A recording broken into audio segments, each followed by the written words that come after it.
Hello, everyone.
Hi, Tina.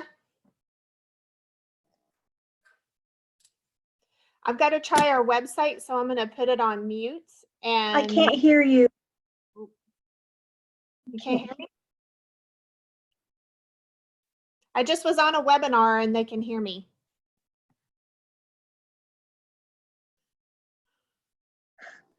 Boo.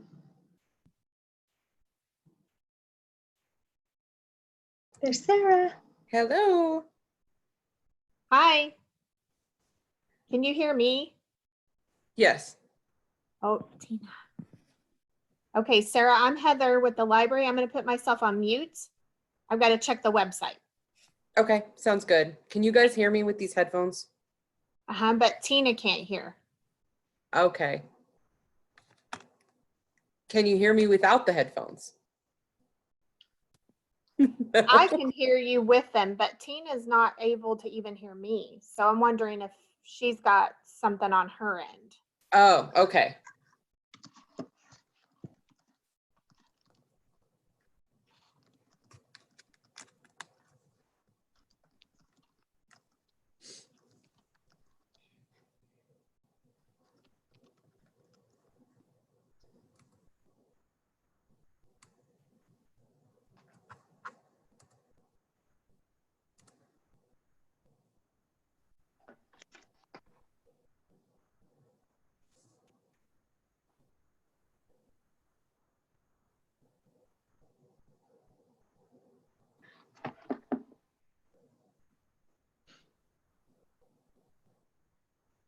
How strange. You guys can't hear each other either?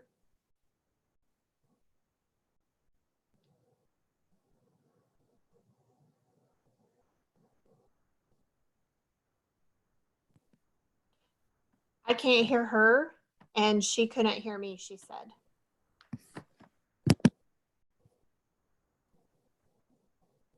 But you and I can hear each other, Sarah. Do you That's think really she needs to strange. restart her Zoom? Are you hosting or is Tina?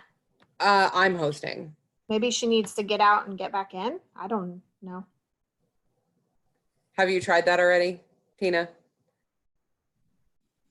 Try restarting your Zoom, like close it out completely and get back into the meeting.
How about now? I can hear you.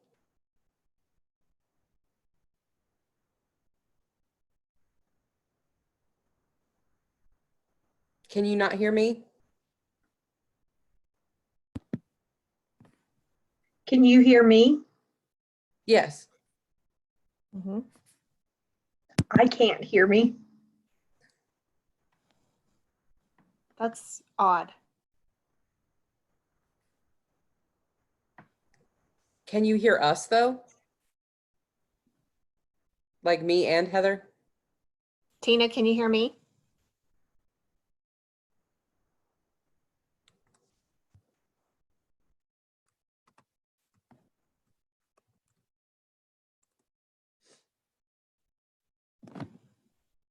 Hi, Tina.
Hey, everybody who's starting to join us. We'll get started at 10.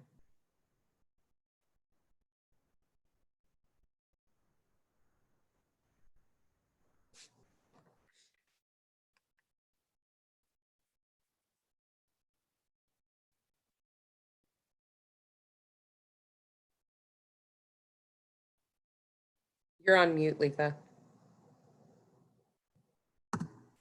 Many thanks. There you are. Yes. All right, everybody who just came in that's here to attend, we'll get started at 10.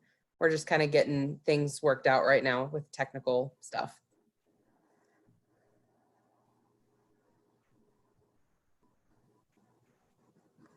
I hope everyone had a good Easter.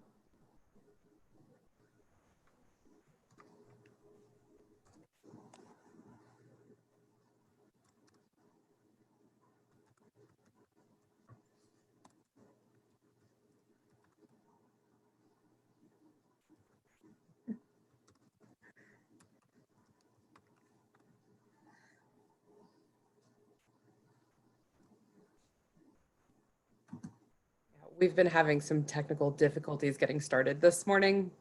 Tina's having some audio issues. So just kind of FYI, we're trying to get her in and situated.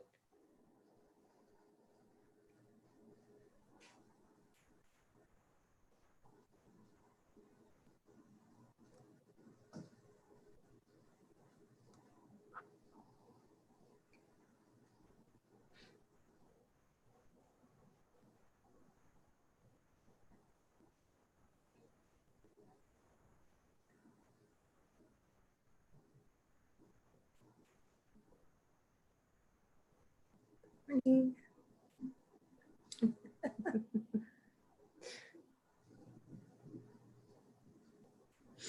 All right, Letha, you want to go ahead and pull your PowerPoint up and share your screen so we can get started here in a minute?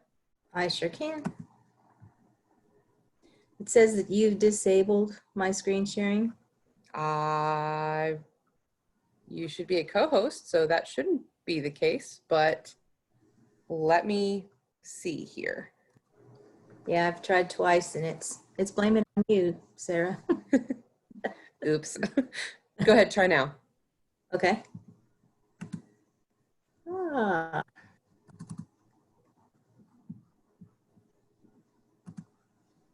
There we go.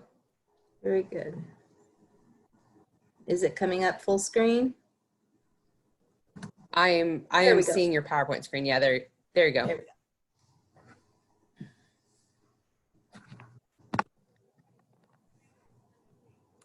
This whole work at home thing has caused us to learn all kinds of new stuff, hasn't it? That's for sure. All right, thanks to everybody who's coming in. I'm gonna give another minute or two just for some folks to kind of get in here, and then we'll get started. Trying to figure out a way to keep that light from reflecting off my glasses so bad.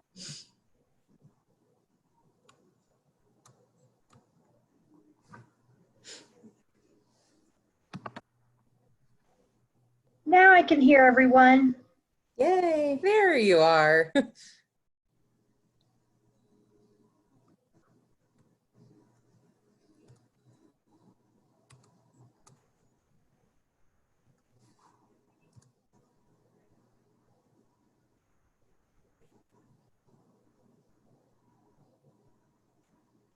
Okay, you think we should go ahead and get started?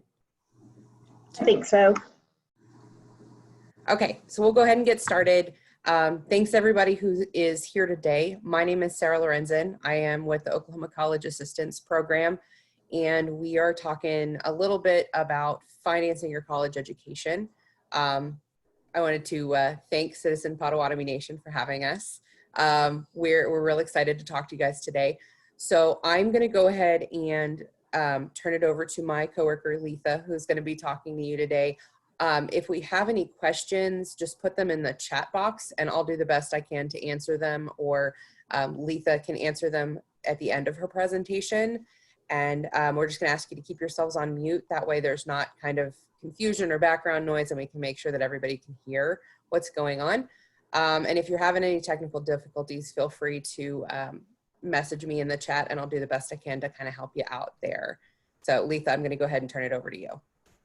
Okay, Sarah, can we just make sure everybody has their chat box visible where they know where to go for their comments? Does everybody have their chat box open? Okay, seeing some nods there. All righty, well, once again, my name is Letha. Can everyone hear me okay? Okay, all right, I'm just here to give a brief overview of the different ways students can pay for college education. And so I had understood that we're probably mostly talking to workers within this Citizen Potawatomi Nation. Are there any students present? No? Okay. All right. We'll get started then. I'll also mention that our supervisor, Kelly Kilnar, is logged on to this meeting. She's joined us today, so I'm going to try to do my best to not make any mistakes here. No. All righty. First of all, just a kind of a brief explanation of who we are. We are part of the Oklahoma State Regents for Higher Education. Our offices are in Oklahoma City, and there are many different agencies underneath the Regents umbrella. We are in the Oklahoma College Assistance Program. And within the Oklahoma College Assistance Program, we have different initiatives. We have the You Can Go outreach team, which is the team that Sarah and I are part of. And then we also have the OK College Start student portal, which is hopefully something you all have seen and been able to experiment with. It's got all kinds of stuff for planning, preparing, and paying for college. Students can set up their ICAPs on this free website. There's no charge for setting up your ICAP there. Most of the college students in our country are going to need some help paying for college. I know I did. Most of us do need some help. And so the financial aid system that we have in our country is designed for people who need help paying for college. And there are very many different sources of aid, and they can pick and choose from different places. The financial aid office at a college that that student is looking at is going to be working hard to prepare what's called a financial aid package for that student. And it will comprise of money coming from different parts, different buckets that they're going to pull from to put together into a package. One thing we always tell students is never assume that you're not going to qualify. Some student may have heard, well, my mom and dad made too much, we didn't qualify. And so that student may be falsely just assuming that they're not going to qualify either. We say, please don't ever assume that. There are a lot of factors that go into whether or not a student qualifies for different kinds of aid. So here's just a brief overview of the different types of aid that are available. First of all, one of our main resources in searching out information about student aid is StudentAid.gov. You might remember that as StudentAid.gov, but that's the website. That's what it's called now. And when you get there, they've kind of compiled all different kinds of websites into this one website. So it's a pretty central hub of information. There you can learn how to prepare for college. There are tabs across the top of the screen at StudentAid.gov. So that tells you all about the planning and the preparation, how to get ready for college. You can click on the tab that says types of aid, which is what we're going to be discussing here in just a minute. Who gets aid? How do you qualify for these different types of aid? And then the FAFSA application is now right here at StudentAid.gov. You can still get there going to FAFSA.gov, but eventually everything's being moved to StudentAid.gov, and you can find the FAFSA there now. We'll talk a little bit more about the FAFSA in a minute too. And then there's another section, how to repay your loans. This is where the loan repayment process, NSLDS, the National Student Data System, anyway, that one. That's going to be, it has all the information about the different repayment plans and how to get started on those payments. As far as the types of aid go, first of all, we're going to talk about federal aid the most, and then state aid and private sources of aid. But grants are going to be what we always steer those students toward first, because grants are what we call free money that doesn't have to be repaid. And so we always encourage them to get the most grants that they can. Work study is not a free money type program, but it's not a loan either. Work study is where they can work on campus or at an approved site off campus in a work study job, which is federally funded. And students on work study earn money while they're in college, and then at the time that it's time to make their payments to the college, then they use that money to pay for their school expenses. It also gives them great network opportunities, and a lot of good things about work study. Not every college has a work study program, so a student is still free to go out and find a part-time job somewhere to help them fund their college education. Student loans are another option. We always say, as far as that goes with the federal money, please don't borrow student loans at all if you don't have to. But if you do have to, borrow them wisely. We will talk a little bit more about that too. Scholarships are the ones from private sources, foundations, companies, law firms, you name it. There's all kinds of places out there to look for scholarships. We'll talk about those more. And then tuition waivers are another option that might be available to your students. We'll talk a little bit more about the difference between a scholarship and a tuition waiver as well. Okay, Sarah, are you monitoring the chat box? We okay? Any questions? We are good right now, yeah. Okay, all righty. First of all, the grants, the largest grant that's available that I'm aware of from the federal government is the Pell Grant. For fall of 2020, which is just around the corner here, the maximum Pell Award is going to be $6,345. That's per year of college. So conceivably, if a student's in a 4-year program at college and they get full Pell Grant, they could earn more than $24,000 in free aid that doesn't have to be paid back. So if for any other reason, that FAFSA is important just to see how much Pell Grant that student may qualify for. Then the next type of grant is the FSEOG, the Federal Supplemental Grant. That's a supplement to the Pell Grant for students that have the most need for financial aid. Not every college offers this grant. So if that's something you want to investigate, we always encourage the students to check that out with the financial aid office at the college.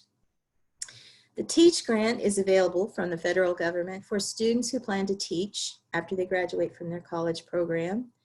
That one does have some strings attached. Grants are typically free money that doesn't have to be repaid, but the TEACH grant has some requirements. To get that TEACH grant money, you have to sign an agreement that says you will graduate from your program and you will teach in a Title I school, a low-income school, for a designated number of years. And then that stays a grant. You don't have to repay anything. But if you don't graduate or you don't fulfill those teaching requirements for the time that they require, then that will turn into a student loan and you have to repay what you got from the TEACH grant. The Iraq and Afghanistan grant is for students who lost a parent as a result of military service in Iraq or Afghanistan anytime after the 9/11 conflicts began. Work study is, just as I said earlier, it's money you earn while you're going through college. And the work study program is based on financial need as determined by the financial aid office. And so some students may not qualify for a work study job because of their financial need not being as high as some other students. Just briefly, the student loans can be broken down into two categories, subsidized and unsubsidized. Now, right now we're talking about federal student loans, and I'm usually talking to students and parents who are coming out of high school into college. And so there are other student loans available from the government as you progress through school, but we just usually focus on these. The subsidized loans are the one that the interest is paid on that loan for you as long as you're in school at least half time. Any financial aid officer is going to get you all the subsidized loan money they can before they get any unsubsidized, because the unsubsidized loan means that all the interest is your responsibility as soon as that first disbursement is made from your lender. So they will look for subsidized first and then unsubsidized. There's also a parent loan called the PLUS loan. A parent can apply for a federal loan for their student to help them pay for college. If a parent loan is approved for a PLUS loan, it's tied to the parent's social security number, all of their information, and so the parent is legally responsible for paying that loan back. Now, there are financial aid options available from the state of Oklahoma. OTAG is probably the one that you might have heard about the most. To get an OTAG grant, the Oklahoma Tuition Aid Grant, a student must live in Oklahoma.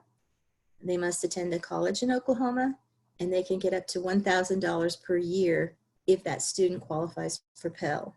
If this is a first come, first served grant, and so this is another reason we try to get students to apply as soon as they can each year after October 1st. October 1st is the first date that FAFSA is available for the coming school year. The reason we say get to it as soon as you can is because it's funded off the top of the Oklahoma budget every year. And once that money is gone, it's gone for the entire year. So we say get in there as early as you can with your application. It can run out, the money can run out, so be sure to get it in there as soon as you can.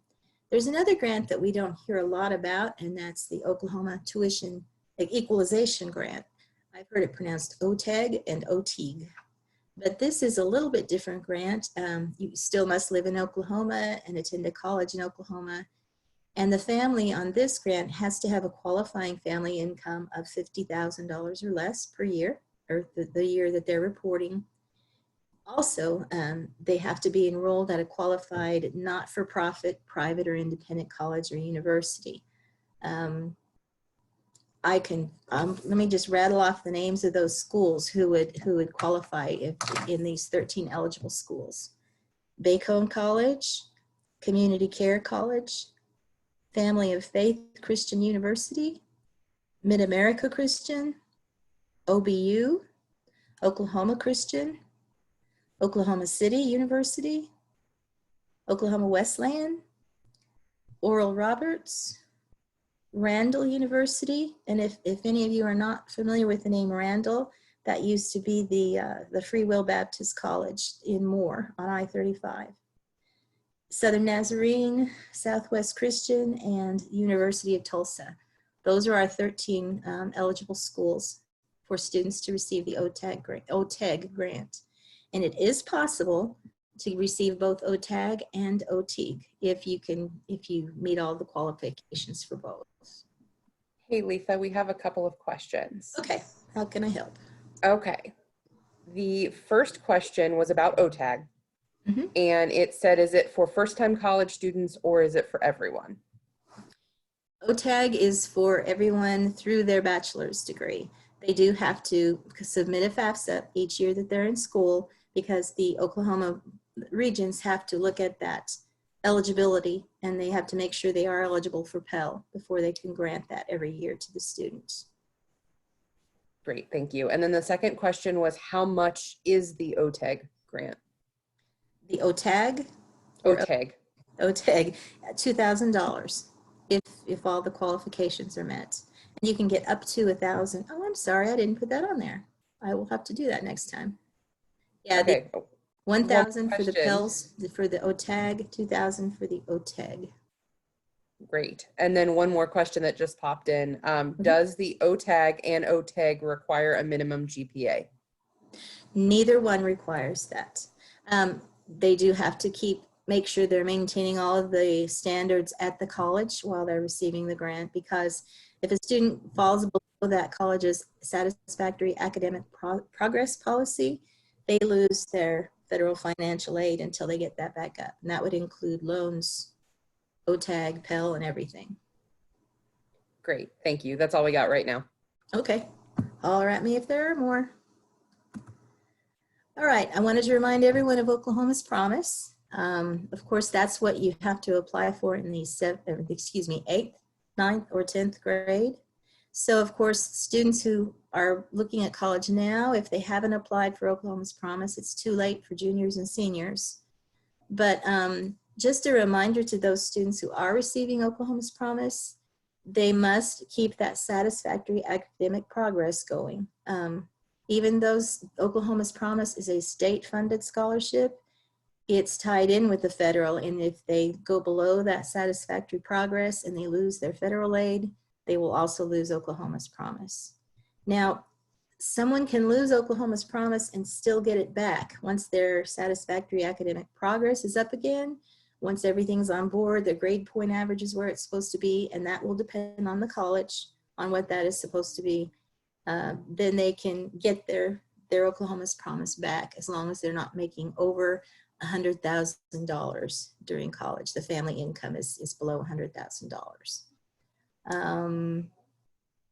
Let's see, you have to file a FAFSA each year if you're an Oklahoma's Promise student. That is a requirement of Oklahoma's Promise. That data goes right to, the data from the FAFSA goes to the Scholarships and Grants Department at the Regents, and they have to see that data to be able to determine if that student still qualifies for Oklahoma's Promise financially. Remember that Oklahoma's Promise only pays tuition, or the cost of tuition. It's a cash award. So if the tuition's already covered with something else, then that student can use the award to apply to other parts of the educational expenses, room, board, etc. So Oklahoma's Promise can be received for 5 consecutive years or until that student receives their bachelor's degree, whichever comes first. Oklahoma's Promise will not pay beyond a bachelor's degree. And if anybody has any questions further about Oklahoma's Promise, our contact information will be here at the end. You can contact us, or you can visit okpromise.org for more information about that. Well, look at there. Okay, also this link that I've given you will not just take you to Oklahoma's Promise, but it takes you to information about other scholarships as well that Oklahoma offers for different scholars, etc. So does anybody need a couple minutes to jot this down, or a minute or two? What we can do is send the Tina the PowerPoint and then let her send this out afterwards. So if anybody needs it, they can get it from her. I'll also have this recorded as well, so they can watch it if they weren't able to watch it right now. Okay, wonderful. All righty. Moving on to the FAFSA. I'm pretty sure you're all aware of what the FAFSA is. And if you were students, I'd spend a lot of time going through some steps that I don't want them to not know about.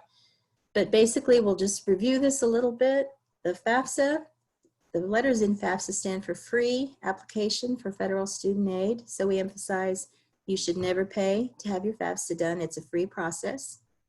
It's used to determine your eligibility for federal and state student aid. Also, many scholarship organizations will ask for a copy of the data from your FAFSA. So that's an important thing to remember there. Many times scholarships don't require a FAFSA, but more and more do require one now. It is not a loan application. A lot of parents have expressed a concern. I don't want to apply for this because I don't want my child to get student loans. It's not a loan application. It's simply a snapshot of your family's financial situation for the year that they're asking for. And that's all it is. It's not a loan application. If your student were to get student loans, there'd be another process they'd have to go through to apply for one. The students can pick up to 10 colleges that they would like to receive the information from their FAFSA. And it's required that they have at least one in order for the FAFSA to complete, to process completely. We always suggest using more than one code, maybe up to 3 at the minimum, kind of a Plan A college, a Plan B college, and a Plan C, but you can put up to 10 on the FAFSA. This school year 2021 is the one coming up this fall. That FAFSA is available right now for students to do. And then the 2021 FAFSA for this year's juniors in high school will be available October 1st. They're actually applying for aid almost a year in advance of when they're starting college. When you go to StudentAid.gov, earlier I mentioned that all the FAFSA stuff is there now. You can find it there. You can start your first FAFSA there. You can renew or correct a current FAFSA. You can add school codes if there's some more schools you're looking at, especially for those students who are graduating from a 2-year school and going on to a university. Those students who are about to transfer need to add those school codes for the other colleges that they're looking at if they're wanting to transfer. There's the document called the Student Aid Report, which is the students' report for all the data that they submitted on their FAFSA. You can print that out there at StudentAid.gov. And if you need to update your FSA ID information, renew it, or change anything, you can do that at StudentAid.gov. That FSA ID is the Federal Student Aid identification that they have to use to electronically sign their FAFSA if they're doing that online. So we always ask the students at times like this, has anything changed that would be a change on your FAFSA? So last year the question was, were you born before January 1st, 1996? Now it's 97. So if that student now falls in this age category, they need to make sure and fill out another FAFSA as an independent student because they'd no longer have to use their parents' information on the FAFSA.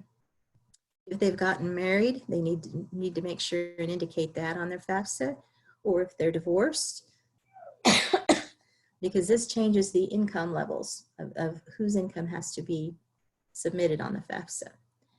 And if there's a dependent child now that they've recently had or that they're about to have, then they need to add that person as a dependent on their FAFSA. That actually does increase their eligibility chances for student aid. The more in the household, the more aid you may qualify for.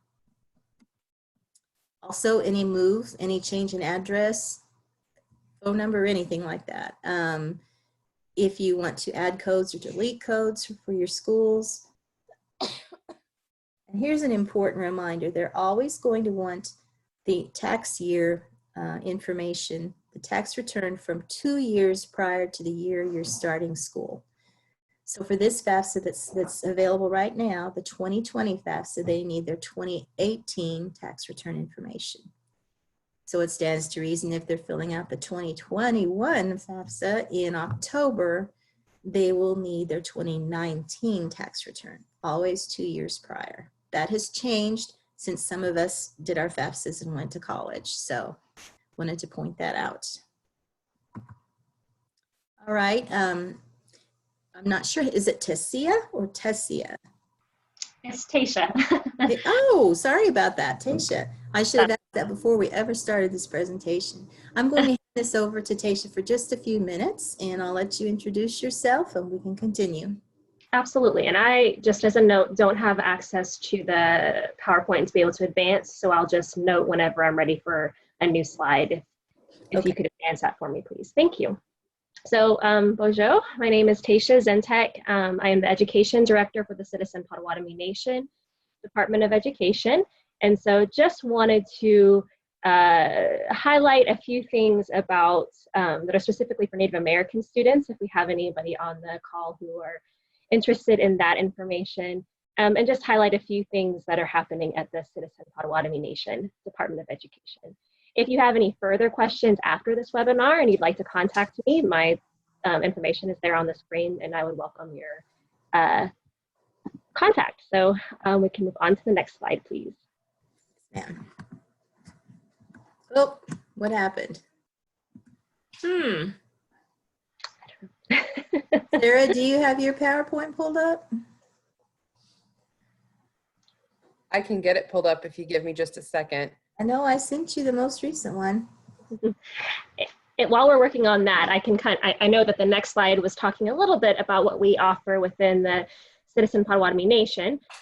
If you're on the call and you don't happen to be a Citizen Potawatomi Nation tribal citizen, I do want to encourage you to connect with your tribal education department. We often call those TEDs. Every tribe receives some funding from the Bureau of Indian Affairs for tribal scholarships, and most tribes subsidize that heavily for additional tribal scholarships. So at the Citizen Potawatomi Nation, for any tribal citizen who is pursuing an associate's, bachelor's, or graduate degree and an accredited not-for-profit college, and who has at least a 2.5 grade point average, is eligible for a Citizen Potawatomi Nation tribal scholarship.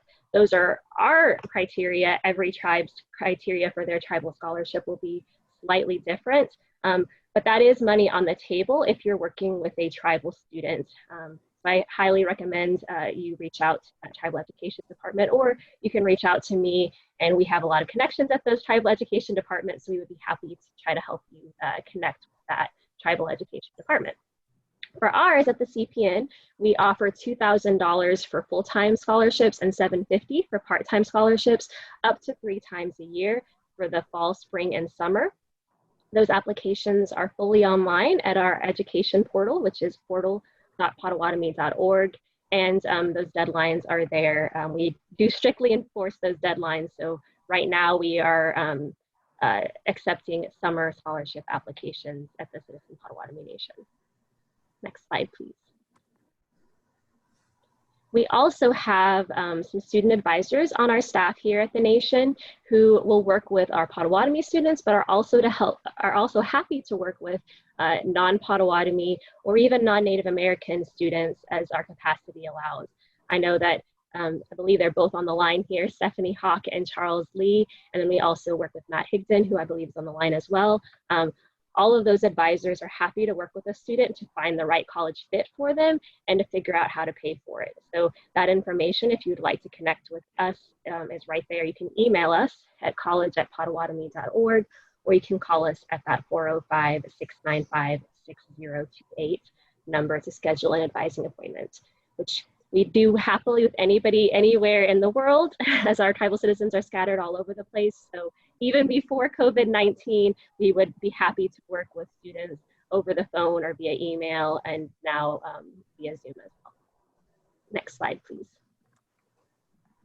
And there are so many scholarship opportunities outside of tribal education department scholarships for Native American students, but I wanted to highlight just a few that I thought Native American students and people who work with tribal students should really be aware of, because these are great opportunities that often don't get the number of applications for the amount of money that they're trying to give away.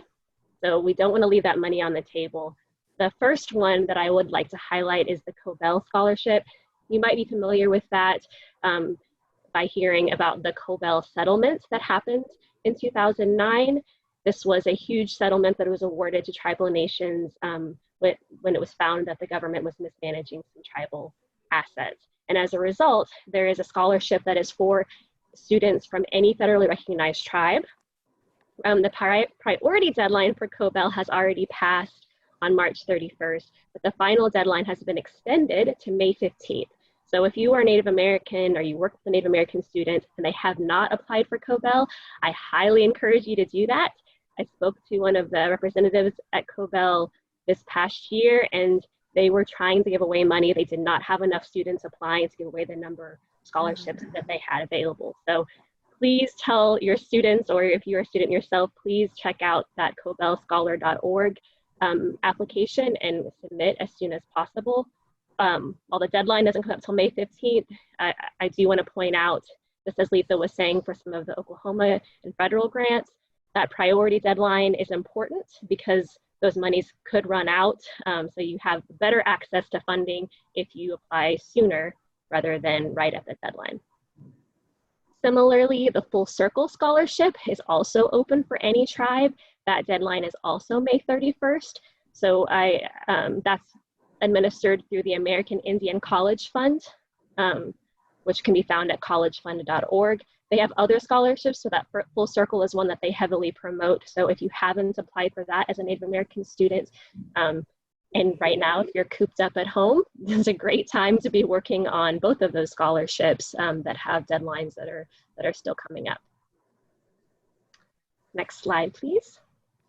And then one final one, and like I said, these are just a few, but one final one that focuses specifically on science, technology, engineering, and math, or STEM students, is the American Indian Science and Engineering Society, or ASIS. ASIS essentially is the granting body, the granting agency for a lot of different businesses or organizations. So they don't offer just one scholarship. They are sort of the hub for a lot of Native American STEM scholarships from Intel and all kinds of different companies. So ASIS.org is where you can find that scholarship. Again, just like Cobell, their priority deadline passed on March 31st, but their final deadline is not until May 15th. So you still have time to apply for ASIS. And also ASIS is a little bit unique and really exciting for STEM students because it also offers the opportunity to become a member of ASIS and join an ASIS organization. You can join an ASIS organization as a pre-college student, as a college student, or as professional. And now tribes even have their own tribal chapters of ASIS. The Citizen Potawatomi Nation, we have our own tribal chapter of ASIS. So it's a wonderful way to connect and network with other Native American STEM students. And ASIS does a good job of making sure that ASIS students get to network with other professionals as well. So those are just a few. Like I said, there are several hundreds, even more of those, but those are three that right now you could apply for as a tribal student because the deadline hasn't passed, and I would highly recommend that. So again, if you have any questions, my contact information was a few slides ago, and I would be happy to answer them. Miigwech for the opportunity. Thank you very much. Does Tasha have any questions that are coming up there? Give me just a second. I have to pull my screen back. That's so okay. You can I share just yours. realized I can do the same thing. I see the question from Lindy, is the office available during the shutdown? And we are. We are working from home, but we are all available via Zoom, phone, or email. So our department email is college@potawatomi.org. That will reach all of us. And our phone number is 405-695-6028. And I'll put that on the chat box as well. But Yes, we are open during the shutdown. We are essential, so we're still here working. Yep. Thank you so much. And we appreciate everybody out there joining us today, making sure that we're all together here. Okay, Yeah, you're gonna have to share your screen again. Yeah, that's what I'm doing. Sorry, folks, I'm not as tech savvy as Miss Sarah is, so that's why she's here to help me out. I think she's doing a pretty great job personally, but while she's doing that, one thing I did want to mention, whenever we were talking about FAFSA earlier, it said, it sounded almost like if you didn't have any changes that you didn't need to fill out a FAFSA, but if you're going to college, you need to fill out a FAFSA every single year. So I just wanted to make sure that that was really, really clear, that even if you don't have any changes, even if everything is exactly the same, that you need to make sure you're filling out your FAFSA every year. So Yes. are you ready, Letha? Please do. Yes, Okay. am I? Back to you. Sorry about that whirlwind going by there. Oh, and also, by the way, earlier I kind of got tickled about something, and I didn't want Tasha to think I was being rude. My daughter is also working from home, and she crawled behind my seat to get to the other, and I just couldn't maintain dignity there. So I apologize. Okay, we're going to speak more about scholarships now. Thank you, Tasha, for all the information about the tribal scholarships. I do know also that Oklahoma City University on 23rd Street, they have 2 or 3 Native American scholarships. Well, they will pay for the full program for students. And last time I spoke to a man there, he said there was one still on the table. Sometimes they don't always get claimed. So that's a good place to try as well. Scholarships can be broken down between need-based and non-need-based. The need-based ones are usually based on the family income, and they are determined by that magical number on the student's FAFSA called the EFC. That's expected family contribution, and it is figured automatically in the computer when that student submits their FAFSA. So the lower the EFC is, the higher their need is for income-based, need-based aid. Yeah, that EFC can be anywhere from a 0 to several 9s. And so the lower it is, the more eligible they can be for need-based aid. There are also merit-based scholarships that are not based on financial need. And you can see a list here that we've given you on different things that can qualify them for various scholarships. And you can probably come up with some other ideas that you know about for their grades, of course, a high GPA, special talents that they've exhibited through high school, community service that they've performed. And I know that the different tribes I've worked with are very heavy on community service that for students to qualify for their scholarships. Creativity, art, and different things that they've done in school. Certain chronic conditions. I know of someone who, when she was in college, she got a full ride because she was a type 1 diabetic. Things like that can happen all over the place. We always suggest to students that if they do have a chronic condition or a disability, they can Google scholarships for whatever condition they have and see what might be out there for them. Also, there are plenty of places to look for different types of scholarships. There are literally billions of dollars out there every year. And these are not tribal based. These are scholarships for every people group. Our website, youcango2.org, is a great one to look for scholarships.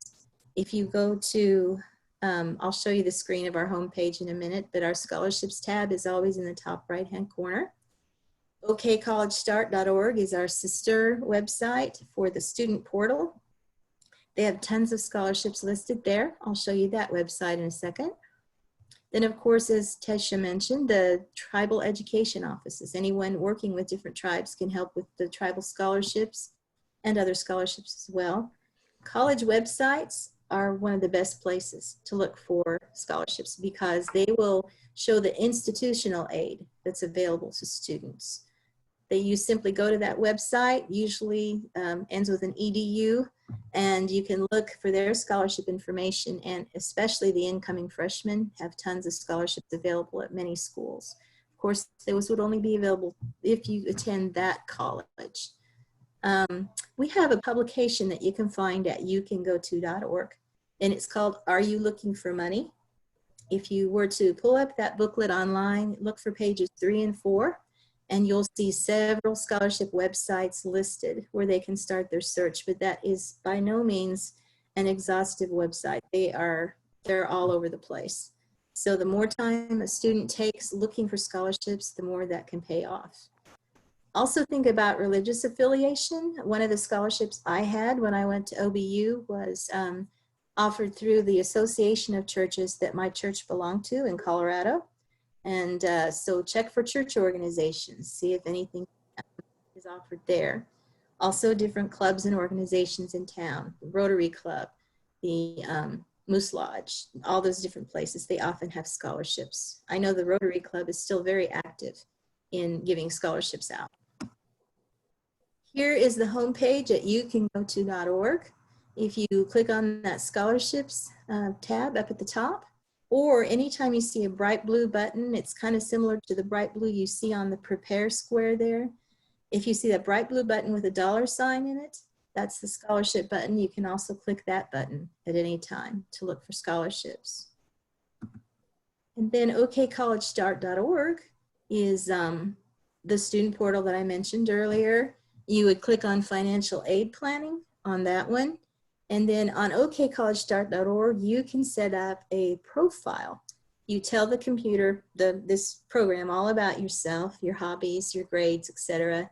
And it will actually, if you choose to match yourself or match for scholarships on this profile, it will send you suggestions of scholarships to look for. Of course, it'll be the ones that they have housed there in that database. But we always say, students, don't stop there. If it gives you a list of 4 or 5 scholarships, don't just stop there. You want to keep looking at all these other sources. One thing I think I forgot to mention earlier was that at libraries, some counselors' offices, there are huge, thick scholarship books, different opportunities available nationwide, and literally billions of dollars in those books. Now, on those books, an Oklahoma student may not qualify for some of them. Some of them are very regional. We probably don't have any Oklahoma students winning the ice fishing in Minnesota scholarship or something like that. But we do have lots of opportunities there. And I know I'm a book person. I like to thumb through those pages and mark things. So a lot of people are geared that way. All righty. When you're doing scholarship applications, we have some tips for the students on how to get those started. Remember that each application is different. So you're going to have to do several applications if you're doing several scholarships. And we always say, don't say no just because you think it's a small scholarship. Those scholarships can stack up and they can help pay for a lot of things. I knew of a counselor in Tulsa who had heard of the Sisters Sippin' Tea Scholarship. It was a book club. And she suggested that to a student who needed just $250 more to have her college all paid for the semester. And the student kind of balked and said, Sisters Sippin' Tea, that doesn't sound like anything I'd be interested in. But she went to the website, she applied, and it was a $250 scholarship. She won it. So those little scholarships can really pay off. A student needs to make sure that they pay close attention to the qualifications that they have to get that scholarship. The deadline is extremely important. As you know, those deadlines can fall all year round. And so they need to make sure they're getting that application in time. They have to make sure to put everything with that application that the checklist asks for. And then they need to pay specific attention to the essay instructions. Now, there's an awesome website listed in our publication that I showed you earlier. Are you looking for money? There's a website there called unigo.com, unigo.com. And to apply for one of their scholarships, you simply have to be a United States citizen and age 13 or older. But there's one of the scholarships there is called the Zombie Apocalypse Scholarship. And it's due October 31st every year. It's just an essay, 250-word essay about how to, there's zombies taking over your school. How are you going to survive all of that? What tools do you need, etc. The reason I'm mentioning that is going and kind of getting around to this. We always stress that students don't often have to write a new essay for each application. They can tweak the ones they've already written. Now, they may not be able to tweak the zombie apocalypse scholarship essay, but they can tweak a lot of the other ones because many of them are much more general. Students will often need to get letters of reference for scholarship applications. Not always, but some will. So we suggest that they ask more professional people, professors, leaders, higher education personnel, administrators, supervisors, church staff. Oftentimes they can use references of former employers that they've worked with, but we say please please refrain from listing family members. Grandma might think you're the greatest person in the world, but they probably aren't going to want an application reference letter from her. Also the same with letters of recommendation. Some scholarships may require 1, 2, or even 3 or more recommendation letters. We tell the students to be courteous, give the writers plenty of notice. These are not just, as you're probably well aware, these aren't just form letters that you just stamp and put out. That person writing that letter wants to craft it and talk about that student in specific, the experiences they've had with the student, different things the student has led out in. So always give the writers plenty of notice. One teacher told me they want at least 2 weeks notice. So the last thing a student wants to do is come up to that teacher the day before and say, oh, this is due tomorrow. Can you write a recommendation letter? That doesn't usually go over really well. Then we always suggest sending a handwritten thank you note to those people who are writing those letters of recommendation. Send that thank you note out when that letter is written. And also if you win the scholarship, I've talked to lots of people who've said, we never know if the student gets that scholarship or not, because if they get it, it's often after they graduate. So it's always good to let that person know that you won the scholarship and to thank them for the help. Those letters can all be saved to a flash drive, the recommendation letters, the reference letters, to use for online applications later. Most of the applications are being done all online now, so they want to store everything on a disk, or not disk, gosh, I'm a grandma, flash drive. Okay, any other questions at all, Sarah, that you see? Every time I mess with my screen, I do something weird. No questions at the moment. We had some about some outside scholarships, but Kelly jumped in and Tisha jumped in and kind of answered those for us. So we're good. Okay. Thank you very much, ladies. All right, as far as scholarships go, they need to be prepared. Always do a practice submission first. And make sure and look at your essays that you have saved. See if there's anything that needs to be tweaked. Don't ramble on just to increase the number of words. You don't know anybody who would do that, I'm sure, but just be very concise in what you're saying.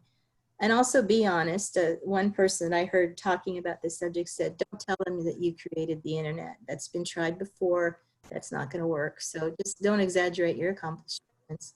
And be sure and be yourself. A scholarship board at a school in Oklahoma City, a man from that board told me that the first thing he looks at when he sees that scholarship application is he will look at the letter that's sent in with it, and he'll begin to look and see what compels him to offer that person a scholarship. What is it that really gets his attention and compels him to want to help this student? So they just need to be themselves and tell their story in an honest voice.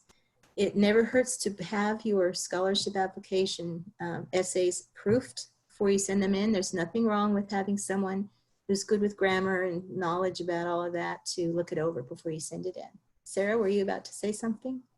I was just going to chime in and say, like, absolutely make sure someone proofreads it for you. I've done a lot of like hiring and things like that. And I know one of the things we look at is whether or not people proofread their stuff, and you don't want to get, rejected for an application for a scholarship because you used the wrong term for something, or you transposed some letters while you were typing and didn't realize it. So just make sure that you do that. Yes, thank you. This man that I heard speaking about scholarships said he was from OCCC in Oklahoma City, and he said that one time they received a scholarship application that had the letter accompanying it, and the letter said, the reason I went to go to the University of Oklahoma is, the student had created that letter for an application to OU, and then they had just not bothered to look at the letter before they attached it to the one that they were sending to OCCC. So that not only the application essay itself, but the letter that goes with it needs to be looked at, make sure it matches up. Remember that the more scholarships you apply for, the more you increase your chances, because a student is not going to get every scholarship they apply for. Applications won't be accepted. Pay very close attention to those deadlines.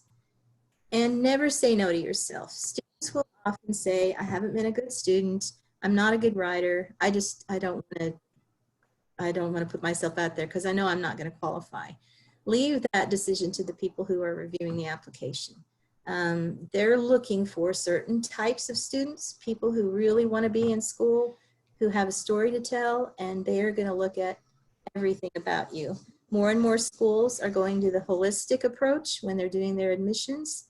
They're not just looking at the grade point average and the ACT score, which are still very heavily considered, but they're also looking at different challenges the student has faced, a lot of different things. So tell your students to not tell themselves no. I did mention earlier, we'd talk a little bit about the difference between a scholarship and a tuition waiver. Basically, a scholarship is going to be free money, and it's used to help that student pay for the college's expenses. The amount the student owes is still the same, but this will help them pay for that. A tuition waiver is granted by that college, and it reduces the amount the college charges you. A tuition waiver is just what it says. They're waiving your tuition, and so that's less money that you owe, that you have to come up with to pay for your college education. This is oftentimes Sarah's wheelhouse, is that the word? Anyway, so I'll let her interject whenever she'd like to, but we're going to talk about repaying the student loans. We like to hit students with this before they graduate from college, because the success of their repayment is going to depend on some planning on their part.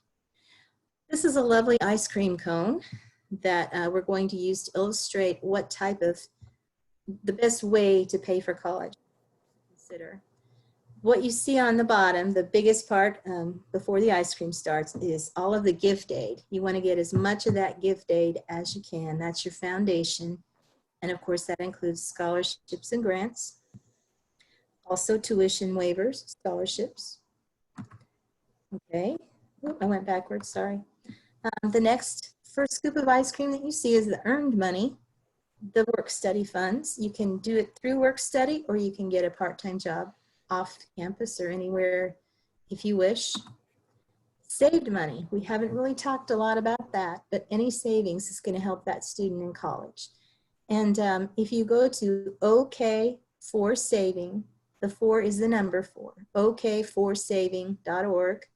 That's where they'll find information about the Oklahoma 529 College Savings Plan. It's a tax-deferred account that parents and relatives can set up for that student to help them pay for college, and also just the students' plain personal savings account, the students and parents, can be used to help pay for college.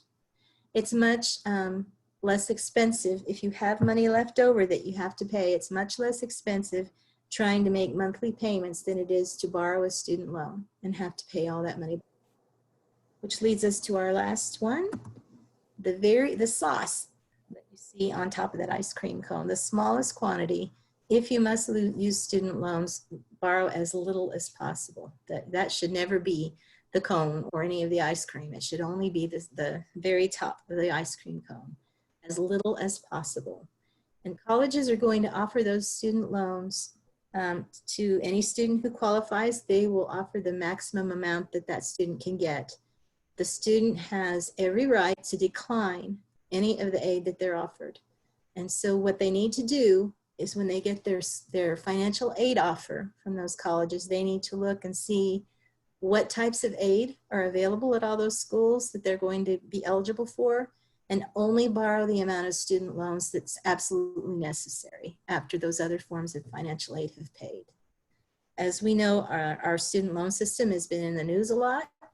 There are a lot of people defaulting on their loans, and so this will help that student be on a more sure footing if they don't borrow all the loan money they're offered. Letha, I'm going to interject for just a second. We've got about 5 minutes till the end of the hour. Okay. So we can stay on until a little bit after the hour to answer questions, but if anybody has to jump off, Wednesday at 10, I'm doing an entire hour worth of student loan repayment, and I'll be talking a little bit about some of the stuff that Letha is going to be talking about. So if you do have to jump off, make sure you join us on Wednesday, and I can talk to you guys about that further. Anyway, Letha, I'm going to go ahead and turn that back to you, but you can sign up for that student loan repayment at on the Facebook page for its Citizen Potawatomi Community Development Corporation. They have those events and you can sign up there. And I'll go ahead and turn it back over to Letha so she can finish up. Okay, thank you. Yeah, the link to that Facebook meeting on the 15th is there at the bottom of this slide. And there's also going to be a public service loan forgiveness Zoom meeting led by Sarah on April 17th at 10 a.m. That's going to be all about the public service loan from the federal government. If the student qualifies for this, they could have a lot of their loan forgiven at the end of a certain number of years. And Sarah will tell you lots more about that on Friday. So I was practically done. So there's just a list of the different types of loans that are available, the federal loans versus the private loans. The private loans are trying to become more competitive in their interest rates. So if before students get a private loan, though, they need to make sure they understand that they may not have the repayment plans that are available at the federal government. They may need to get a cosigner, and they rarely are going to defer or forbear your loans for any reason. So we always say the safer bet is going to be the federal student loan program. They'll get their grace period with a federal loan. It starts after the student graduates from college. And then in 6 months, those payments will be due. I just want to throw this out there. Some students may have more than one grace period. If they have been at another school before and they used up some of that grace period before they went back to college, then that older loan may be becoming due before the loans from when they had in college. So when I was in default prevention at the place that we're at now, I had students that were defaulted on some loans that they didn't even know about because they thought it was all going to mature at the same time. So please keep that in mind. Alrighty, make sure the students update their servicer, which is for most of the new seniors that are going to be starting school this fall. That's going to be the federal government, the Department of Education, but there will be different servicers that will be managing those loans for them. So if they go back to StudentAid.gov, they can do manage loans and see where they can find their student loans there. The standard loan repayment on a student loan is usually 10 years. It can be more or less depending on the amount they owe. Doctoral students, dental, lawyers, they oftentimes will use a more extended payment period because of the size of their student loan.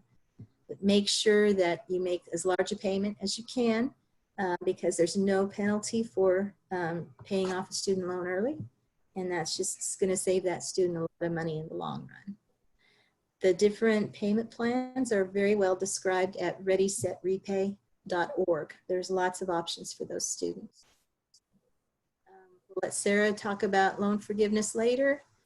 There are options as in deferment, deferring the payments for a while if a student's having trouble on their federal loans. Forbearance granted by the lender if the lender deems it necessary. And then once again, if they can go to StudentAid.gov to manage their loans and look at all this information that you see listed here. To get into StudentAid.gov to manage their loans, they're going to need the FSA ID that they created when they started their FAFSA, the very first FAFSA they started. They're going to need that to access the database. Alrighty, that was all I had. Do we have any more questions that I can help with? Oops. We don't have any in the chat right now. Does anybody have any additional questions that we haven't answered yet or you haven't gotten a chance to ask? If so, feel free to put them in the chat now. Or you can unmute your mic, right? Can you do that? Yep, we're done. We're done. So you're welcome to unmute your mic if you want to just ask a question. We kind of flew through some of this information, so we are fully prepared to ask questions if we need to answer questions. One thing I just wanted to say is there were quite a few resources that were shared in the chat. So if you're not in the chat, please bring that up and look back through the resources that were shared. Thank you, Tina. Yes, thank you, Tina. And what I will do is I will email this PowerPoint as well as the recording as soon as the recording is done to Tina, and then we will let them disperse that out as they see fit to make sure you guys have access to it. That way, if you missed anything or you were unclear, you want to watch it again, you'll have the ability to do that. Kelly Kilnar, are you still out there? She is there. I was just Or going at to least, ask if, Yes, I am. did you have anything that you like to add? I don't think so. I think you did a great job. And as you've stated, if anybody has questions, they can contact us or type anything in the chat room right now. So okay, we're happy to help. we actually had, well, it's more of a comment as not necessarily question, but it said that we'd love your advice if a student is curious about how their aid might be affected by everything going on with COVID-19 right now. Ah, that's like a moving target, isn't it, Sarah? It's we get updates on that, frankly, a lot of different times. And basically right now, our safest answer is going to be check with the college that you're concerned about. Yes, there are going to be concessions made for students who are having trouble paying their payments right now. But each college is kind of developing some of the ways they're handling this. So the most specific information you can get is probably just call the college itself. Sarah, do you have any other things to add to that? I was just going to kind of piggyback off of what you said. In the CARES Act, there is some money that has been allocated for higher education institutions to help students. But at this moment, the guidance that the government gave was basically that it was up to the institutions to decide how they needed to do that and disperse that to students. So I would just recommend talk to the financial aid office at your school. If something happens and you can't finish the semester because of everything that's going on, talk to them and they'll know the procedures you need to follow or if there's anything going on with that as far as what's going on.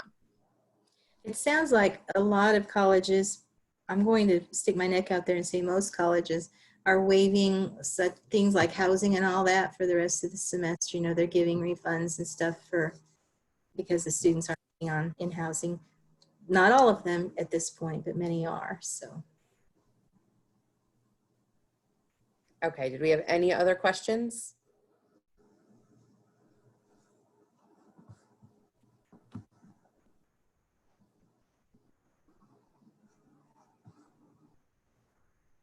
Okay, and Stephanie asked, aren't most student loan payments deferred until September 30th?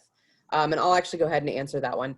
Yes, they are. In the CARES Act, they've made it to where all federal direct student loans are deferred without interest until September 30th. Now, that's not every single student loan. That doesn't qualify private loans. That also, if you had what's called FFEL loans, which were a government loan, but they're privately held, and it's kind of a weird detail, but some of those are not like covered under that as well. So if you have any questions, I would say just talk to your servicer and, you know, call them and find out what's going on with your loan specifically, because it's really going to depend just on what kind of loans you have.